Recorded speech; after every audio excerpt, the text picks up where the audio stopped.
Domingo nós pregamos 2 pontos dessa mensagem e hoje estaremos pregando mais 2 pontos, terminando assim a mensagem que começamos no domingo com o tema de volta à vida para a batalha da fé. De volta à vida para a batalha da fé. Vamos ler mais uma vez o nosso texto, Ezequiel. Eu digo mais uma vez porque lemos no domingo, né? Hoje nós não lemos ainda.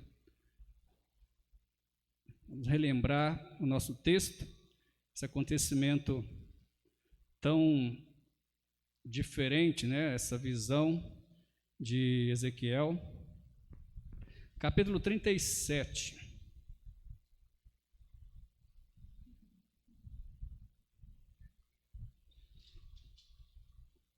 Vamos ler apenas o versículo 1 ao versículo 10, ok? Embora o nosso texto é até o versículo 14.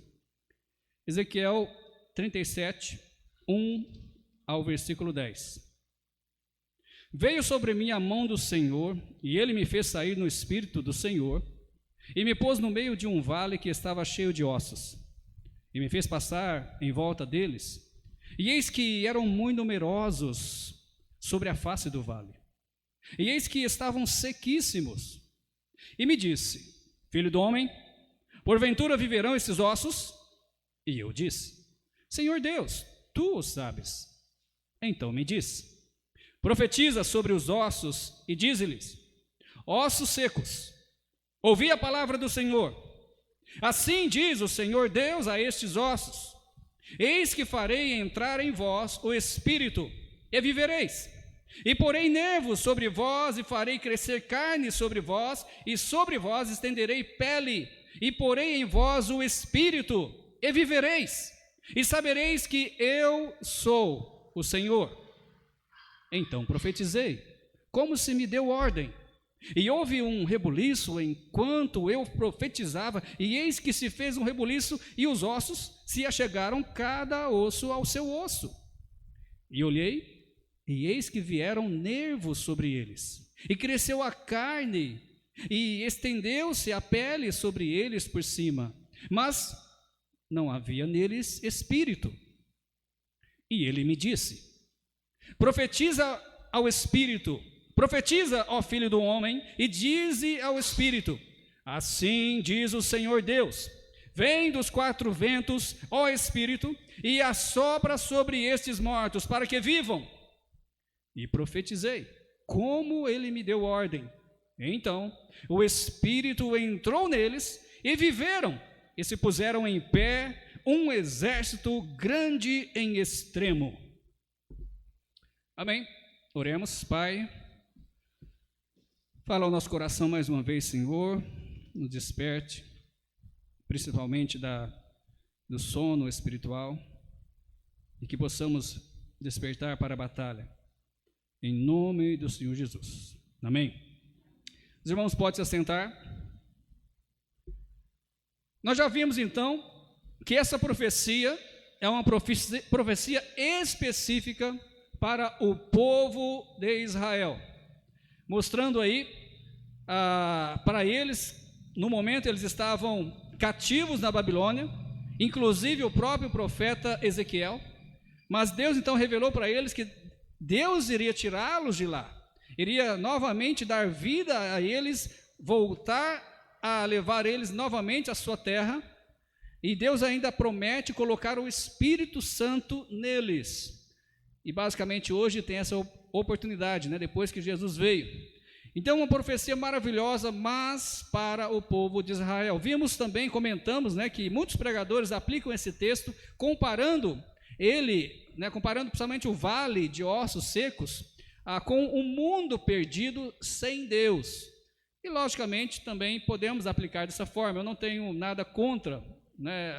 Eu disse e repito, né, hoje, que a aplicação nós podemos aplicar de várias formas, a palavra de Deus, mas interpretação só existe uma, né? As pessoas têm costume de dizer: essa é a sua interpretação. Não, meu amigo, isso não existe.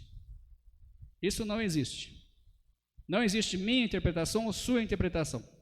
A Bíblia se auto-interpreta. E para os textos bíblicos só existe uma interpretação. A aplicação, sim, nós podemos aplicar de várias formas, desde que realmente não force o texto. Mas, hoje, domingo começamos e hoje continuando, estamos aplicando esse texto à igreja. Estamos aplicando basicamente a visão de Ezequiel à igreja. E uma igreja morta não pode batalhar, mas Deus pode trazer de volta a vida, a força, o poder da igreja para ela então batalhar a batalha da fé. E nós perguntamos, o que a igreja precisa fazer para voltar à vida? Então nós começamos a ver domingo que a igreja precisa reconhecer 4 verdades. E nós já vimos 2 verdades que a igreja precisa reconhecer. Primeiro, a igreja precisa reconhecer a sua situação como igreja. Você precisa reconhecer a sua situação como parte da igreja, principalmente a sua situação espiritual. Como está a sua vida com Deus? Nós vimos vários textos bíblicos mostrando que assim como Israel estava longe dos caminhos de Deus, a igreja também hoje, a igreja dos últimos tempos, já é profetizado, já é avisado que ela vai apostatar. Muitos vão apostatar. Agora a minha pergunta é como realmente está a sua vida, a sua situação. Você precisa reconhecer em qual situação você está. Senão você não pode partir para o segundo reconhecimento, que nós já vimos também, que é reconhecer que só Deus pode mudar a nossa história, ou a história da igreja, ou a sua história espiritual. Só Deus pode mudar. Só quem não assistiu ou quem não ouviu a mensagem semana passada, ou melhor, domingo, essa semana mesmo, o texto aí para reconhecer a sua situação é versículo 1 e versículo 2, principalmente a parte que fala, e pôs no meio de um vale que estava cheio de ossos. Só lembrando, Ezequiel não precisou convencer aqueles ossos de que eles estavam mortos. Então você precisa reconhecer a sua situação. Segundo, reconheça que só Deus pode mudar a sua situação, conforme o versículo 3, que nós já vimos, que diz lá, e me disse, filho do homem, porventura viverão esses ossos? E Ezequiel respondeu muito bem, dizendo, Senhor, tu sabes. Talvez uma pessoa respondendo com os olhos humanos, com a visão humana, ele diria, não há chance, não tem jeito, é um caso perdido, esses ossos nunca vão voltar à vida. Mas Ezequiel falou, Senhor, tu sabes, mostrando que só Deus pode restaurar. Irmãos, Israel ele não estava morto, literalmente falando, mas eles se sentiam como mortos, tanto espiritualmente, quanto também fisicamente, no caso aí, por causa de estar em outro país, como escravo, cativo. Então eles se sentiam assim. A igreja hoje, não estou dizendo que a igreja está morta, mas a igreja muitas vezes vive como se estivesse morta. Eu não estou querendo dizer aqui que é perder a salvação ou não ser salvo, mas estou dizendo que muitas vezes o cristão que talvez seja salvo mesmo, vive como morto, vive como perdido. Ou está tão longe de Deus que nem vê mais a luz do Senhor na sua vida. Não consegue mais discernir o certo e o errado. Não consegue mais saber para onde vai na sua vida espiritual. Então, primeiro você tem que reconhecer como igreja, você como parte da igreja, reconhecer a sua situação. Se você não reconhecer a sua situação, nem precisa ouvir os outros pontos. Se você acha que a sua vida espiritual está boa demais, nem precisa ouvir mais os outros pontos. Se quiser ir embora, pode ir, fique à vontade. E quem quiser também desligar aí a transmissão, fique à vontade. Se acha que a sua situação espiritual está muito boa, então nem precisa ouvir mais os outros, porque os outros não vai adiantar nada para você. Primeiro reconheça a sua situação espiritual. Depois, reconheça que só Deus pode mudar a sua situação espiritual. E em terceiro lugar, então, continuando a mensagem, queremos dizer que a igreja precisa reconhecer que Deus usa a sua palavra para mudar a situação da igreja. Deus usa a palavra de Deus, a sua palavra, para mudar a situação espiritual da igreja, a sua situação espiritual, caso você faça parte da igreja. O versículo 4 e versículo 8 nos diz o seguinte, Ezequiel 37, 4 e 8 nos diz: então me disse, profetiza sobre esses ossos, e dize-lhes, ossos secos, ouvi o que, irmãos?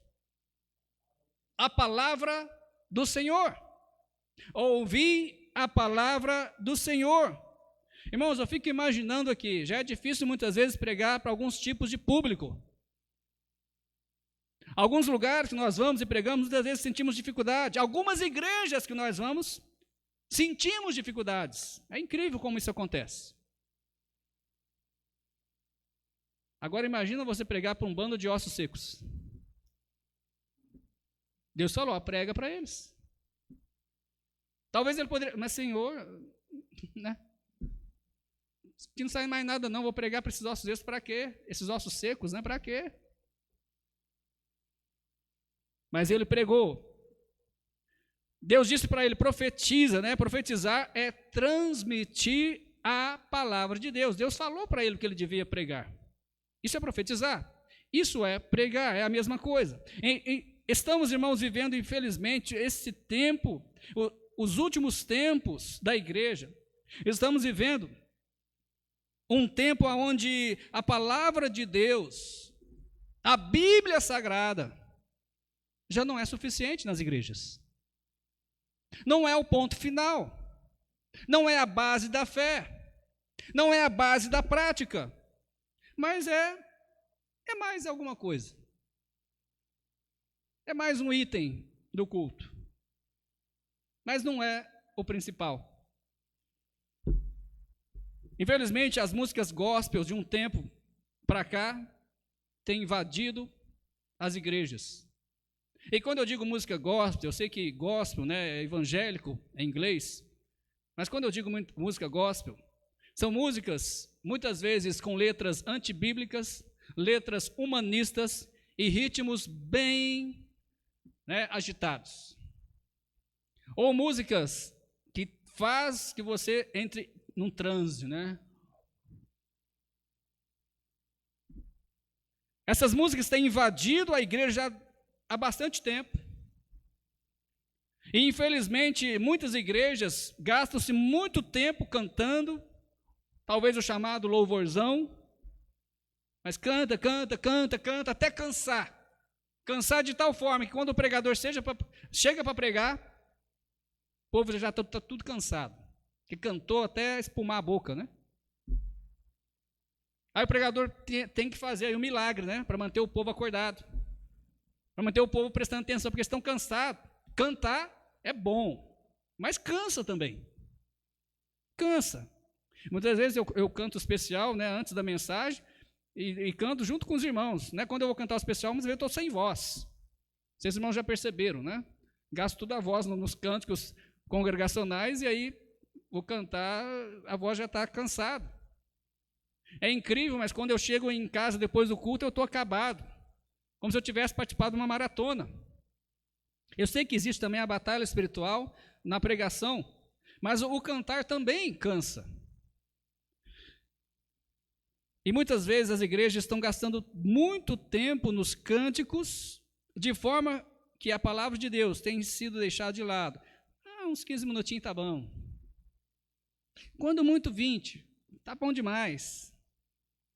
Não precisa pregar muito não, pastor. E incrível que as igrejas que se dizem bíblicas, as igrejas que se dizem fundamentadas na palavra de Deus, estão indo pelo mesmo caminho. Estão deixando a palavra de Deus. Estão como ossos secos. E não conseguem realmente reviver, porque deixaram a palavra de Deus. É interessante que até o próprio horário do culto, em algumas igrejas, tem diminuído. Nós estamos aí quase chegando no limite, né, segundo alguns irmãos, do nosso tempo. Hoje nós cantamos, nós oramos bastante, e hoje é o culto de oração. Eu comecei a pregar mais ou menos umas 8h30, né, mais ou menos 8h35. Mas o nosso horário geralmente vai até as 9, na é verdade? Vai dar 1h30, mais ou menos, se eu terminar às 9. Mas algumas igrejas, né, é 1 hora de culto e olha lá. Isso é normal, sabia? Não normal diminuir o horário do culto, mas é normal pelo tempo que estamos vivendo. Os últimos tempos. Aonde Jesus disse, eu falei domingo, ele disse, olha, quando eu voltar, né, quando o Filho do Homem voltar, será que vai achar fé na terra? Porque o próprio povo de Deus está largando a palavra de Deus. Alguns tipos de culto, como eu já disse, são tão humanistas, são tão carnais, como se estivessem numa danceteria. Se é que os irmãos sabem isso, principalmente os mais novos, né? Nem sei se isso existe. Né? Na minha época chamava danceteria, né? Você vai para um lugar e fica dançando lá. As igrejas têm sido lugares assim. Eu vou lá para dançar um pouquinho. Né? Vamos cantando e vou dançar lá na frente da igreja, né? Fazendo, eu não sei como é que chama lá o negócio lá, né? Coreografia, né? E algumas dessas pessoas, principalmente mulheres, usam aquelas roupinhas, né? Que eles usam nos balé, sabe? Sim, não esconde nada, né? Os irmãos sabem o que eu estou dizendo. E está lá, pensando que é um culto. Para mim é uma apresentação de balé, uma danceteria ou coisa parecida. Mas igreja não é. Você já viu? Nós pregamos sobre a casa do Senhor, né? Você já viu algum texto na Bíblia de alguém dançando no tabernáculo? De alguém dançando no templo de Salomão? Eles falam, né? Davi dançou, então eu vou dançar também. Né? Eles querem achar, lembra de pegar o texto, um versículo para um pretexto? Eu vou falar um pouco mais sobre isso, né? Principalmente sobre a palavra de Deus. Hoje os crentes, eles têm doutores, eles têm a opção de doutores que pregam conforme os seus próprios desejos carnais. Hoje está muito fácil você não dar crédito à palavra de Deus, porque tem tantas pessoas na internet, tantas pessoas no YouTube, no Facebook, Instagram e outros lugares assim da internet, pregando heresias. Então, quando um crente que está numa igreja verdadeira, que prega a palavra de Deus, ele não concorda, ele vai no YouTube, ele procura lá sobre aquela mensagem, sobre aquele assunto, e acha alguém que prega igual ele acredita. Um exemplo disso é o dízimo, né? O que tem de lobos cruéis na internet pregando que o dízimo não é para a igreja, é só para o judeu, né? Com tantos argumentos baixos, barato, furado. Eu assisti várias dessas mensagens e argumentos tão fracos, dizendo que o dízimo não é para a igreja, é só para o judeu. Aí tem alguém numa igreja, o pastor prega sobre dízimo, ele não concorda porque ele não dá o dízimo. Aí ele vai lá, não, pastor, mas aí ele pega os argumentos, né, daquele lobo, que não é pastor, e começa a debater com o pastor daquela igreja. E assim sobre outros assuntos, como eu já falei aí, dança, né, e outras coisas. Sempre tem alguém que pega o texto bíblico e molda de acordo com o seu pensamento ou o seu desejo carnal. Irmãos, só a palavra de Deus tem poder para fazer alguém passar da morte para a vida. Quer coisa maior do que isso? A palavra de Deus faz alguém passar da morte para a vida. Nenhuma palavra humana tem esse poder. João 5,24, né? Na verdade vos digo que quem ouve a minha palavra e crê naquele que me enviou, tem a vida eterna, não é verdade? E não entrará em condenação, mas passou da morte para a vida. Isso só é possível através da palavra de Deus. Filipenses 2,16 também diz: retendo a palavra da vida, para que no dia de Cristo possa gloriar-me de não ter corrido, nem trabalhado em vão. O apóstolo Paulo está aqui falando o desejo dele, né, de reter a palavra da vida, para que ele, né, no dia aí, como ele mesmo diz, no dia de Cristo, quando se encontrar com Cristo, ele não seja desqualificado ou não trabalhou, né, em vão, não tenha trabalhado em vão, mas se deixar a palavra de Deus, logicamente vai trabalhar em vão, porque a nossa palavra não tem poder. A minha palavra não tem poder. Se eu não pregar a palavra de Deus, se eu não falar da palavra de Deus, não tem poder algum.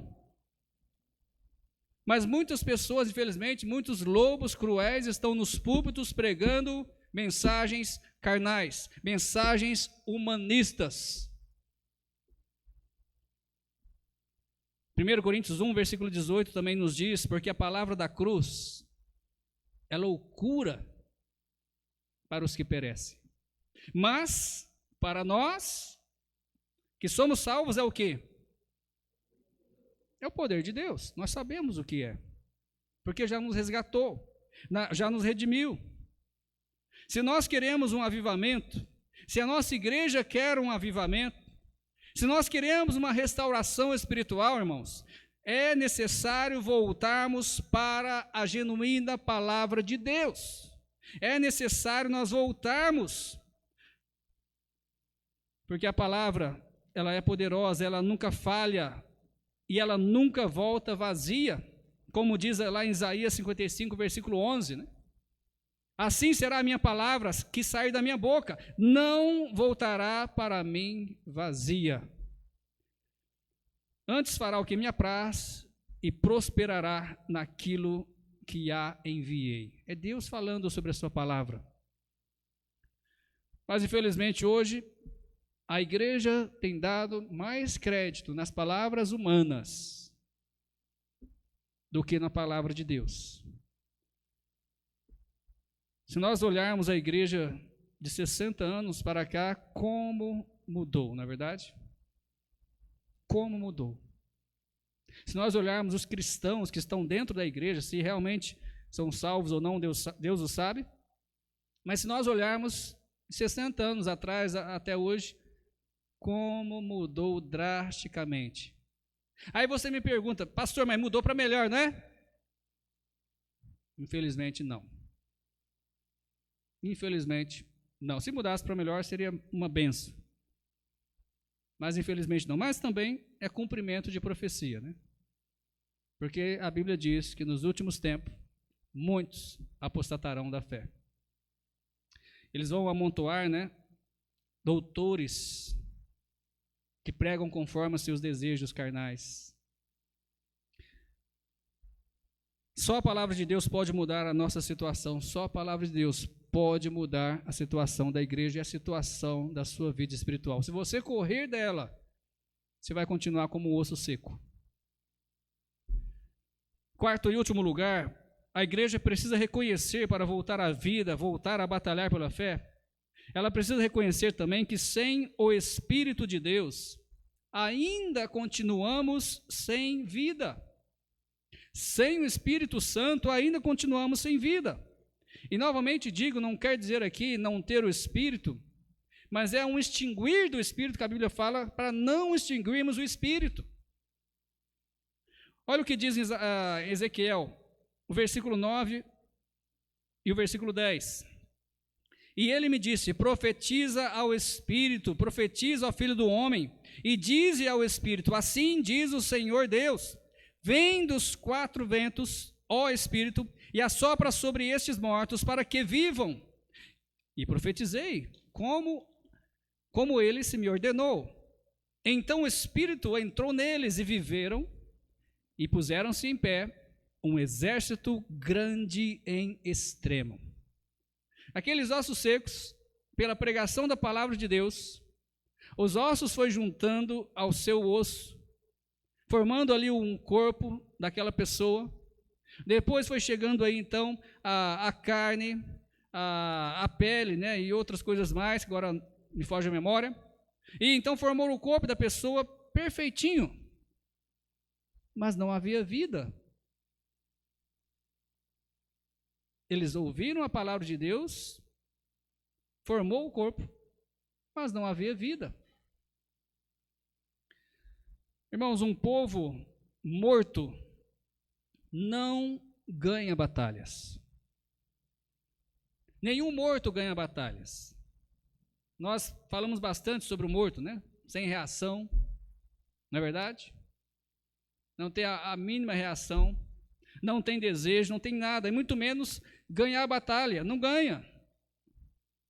A igreja de Cristo foi instituída para agir. A igreja de Jesus Cristo foi criada pelo próprio Senhor Jesus para agir e avançar. Algumas pessoas dizem, né, eu sempre falo isso, mas repetindo, algumas pessoas dizem, nós estamos aí em defesa da fé. Não, meu amigo, eu não estou defendendo nada. Não foi para isso que a igreja foi instituída. Mas a Bíblia diz que a igreja foi instituída lá em Mateus 16, versículo 18, foi instituída para derrubar as portas do inferno. Como você derruba uma porta? Ficando ali parado? Segurando ela? Avançando. Derrubando. Passando por cima dos exércitos do diabo. A igreja foi instituída não só para derrubar as portas do inferno, mas também para iluminar o mundo que está em trevas, conforme Mateus 5, versículo 14. A igreja também foi instituída para pregar o evangelho a toda criatura, conforme está em Marcos 16, versículo 15. A igreja também foi instituída para fazer discípulos de todas as nações, como está lá em Mateus capítulo 28, versículo 19. A igreja também foi instituída para anunciar as virtudes daquele que vos chamou das trevas para a sua maravilhosa luz, conforme está lá em 1 Pedro 2, versículo 9. A igreja não foi colocada para defesa de nada, muito menos da fé. A igreja foi instituída para ser testemunha viva, conforme está lá em Atos 1:8, pelo poder do Espírito Santo. Porque lá diz, mas recebereis o poder, ou a virtude, né, do Espírito Santo, que há de vir sobre vós, e ser-me-eis testemunhas, tanto em Jerusalém, como em toda a Judeia e Samaria, e até os confins da terra. Isso é defesa? É avanço. É um time que ataca. Não é um time que fica só na retranca, defendendo. Vamos aqui, vamos cuidar do que a gente tem aqui, porque, né, senão a gente perde mais alguém. Não, essa não é a função da igreja. A função da igreja é sair, derrubar as portas do inferno, ganhar almas e trazer por aprisco da igreja. E para isso a igreja usa as armas da luz, conforme diz em Romanos 13, versículo 12, que diz o seguinte: a noite é passada e o dia é chegado, rejeitemos, pois, as obras das trevas e vistamo-nos das armas da luz. Mas sem o Espírito Santo não há vida, não há poder. Se você não realmente se render ao Espírito, se você não deixar o Espírito Santo dominar a sua vida, você não vai ter êxito em nada do que eu disse até aqui, que é função da igreja. João 6, versículo 63 diz: o Espírito é o que vivifica, a carne para nada aproveita. As palavras que eu vos disse são Espírito e vida. Também em 2 Coríntios 3, versículo 6, nos diz: o qual nos fez também capazes de ser ministros de um novo testamento, não da letra, mas do Espírito. Porque a letra, lembrando aí da lei, né? A letra mata e o Espírito vivifica. Irmãos, nós podemos mudar os métodos da igreja, podemos mudar as técnicas de evangelismo, podemos até mesmo, irmãos, mudar os recursos humanos, podemos construir templos, podemos reformar esse templo ou construir um outro maior e mais belo, podemos até mesmo ter a melhor tecnologia de transmissão, os melhores instrumentos musicais aqui da igreja, mas sem o Espírito de Deus, não passa de um museu a igreja. Não passa de um museu sem vida, como um vale de ossos secos. Porque só o Espírito Santo de Deus pode gerar vida. O resultado da ação da palavra de Deus é a ação do Espírito Santo. Primeiro você ouve, né, a palavra de Deus. O Espírito Santo vai e toca, convence, muda o coração. E o Espírito Santo então faz com que aquele monte de ossos secos, conforme aconteceu lá em Ezequiel, se levante. Antes, ouviu a palavra de Deus, se formou o corpo, mas sem vida. Mas quando o Espírito Santo chegou, eles se levantaram. E não só se levantaram, mas se levantaram como um exército. Se levantaram pronto para a batalha. Um exército vivo, pronto para agir, cheio de entusiasmo, cheio de vigor. Eu gostei do vídeo, né? Que eu passei domingo. Eles pegaram ali as armas e eu gosto quando eles batem nos escudos, né? Aqueles soldados. Acho né, algo, não sei, acho algo forte, né? Quando os soldados pegam o escudo, a espada e eles batem no escudo, né? Mostra que está animado, que está entusiasmado. Vamos lá, vamos para a batalha. Que é a nossa espada hoje? Qual que é o escudo, lembra? A fé. Temos tudo, irmãos, né? Nós temos todo o armamento que a Bíblia nos diz lá, se não me engano, lá em Efésios, né? O resultado, então, da palavra de Deus traz a ação do Espírito Santo, os ossos secos se levantam como um exército, e a igreja, ela está precisando de avivamento. Eu falei um pouco sobre não só a nossa igreja, mas a igreja em geral. A igreja está precisando de avivamento espiritual, está precisando voltar às origens, voltar à prática das primeiras coisas, voltar a viver como os antigos cristãos, que muitos deles morriam numa forca, morriam dentro de uma arena, comido por leões, morriam crucificados, morriam queimados, e ainda morriam louvando a Deus, e ainda se achavam indignos, né, de morrer por Cristo. E quando isso acontecia, eles achavam que era o maior presente que eles poderiam receber. Morrer por Cristo. Hoje o cristão não quer mais viver como Cristo, não quer falar como Cristo, não quer vestir como Cristo, não quer andar como Cristo. Ele não quer nada que pareça com Cristo, mas quer a salvação de Cristo.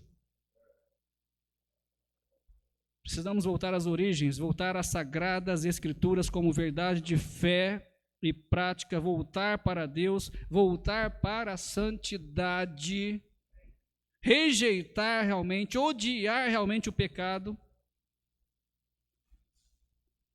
voltar para a igreja, trazendo vida, trazendo restauração, trazendo verdadeiro avivamento espiritual.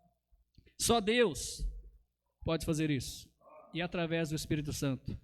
Sem o Espírito de Deus, não há vida. Concluindo, irmãos,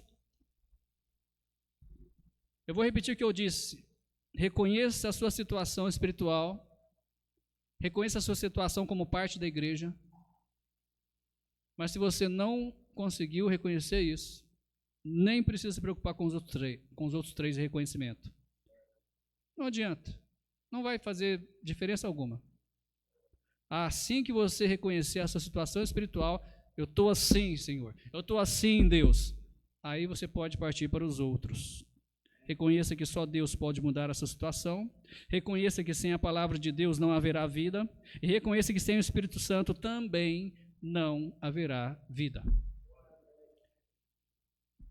Reconheça e deixe Deus agir na sua vida. Deixe Deus agir.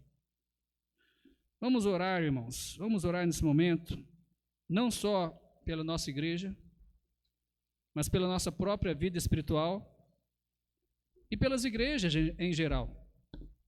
Pelas igrejas realmente bíblicas, fundamentadas na Bíblia, que estão enfrentando a mesma luta que nós enfrentamos. Vamos colocar de pé e vamos orar. Depois nós vamos cantar o último hino dessa noite. Pai,